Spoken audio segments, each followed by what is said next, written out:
मैं आपसे बहुत प्रेम करती हूं, मैं आपके बगैर नहीं रह सकती, पर मेरे पिताजी की बहुत जिद है।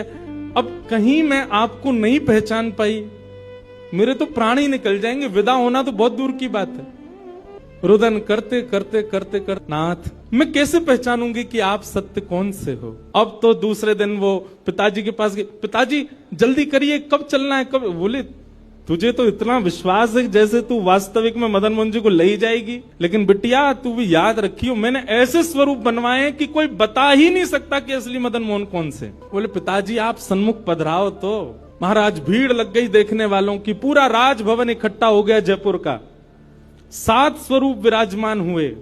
पुत्री के आंख पर अभी विवाह हुआ, उसका विदाई नहीं हुई है, आंख पर पट्टी बांध करके और कहा जाओ, अगर मदन मोहन जी की इच्छा होगी तो तू ढूंढ ले। उसने जाग करके जैसे स्वरूप स्पर्श करने प्रारंभ किए, पहला बोले ये नहीं है, दूसरा स्पर्श किया ये भी नहीं है।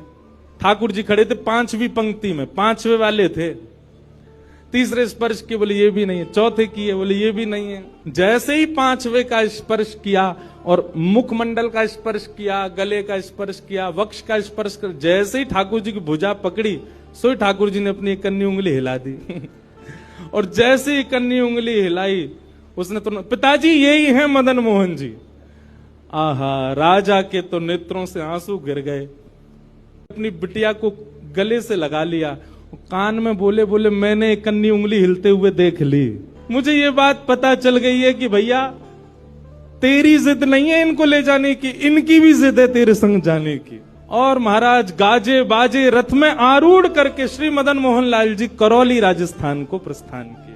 बोलो मदन मोहन लाल की।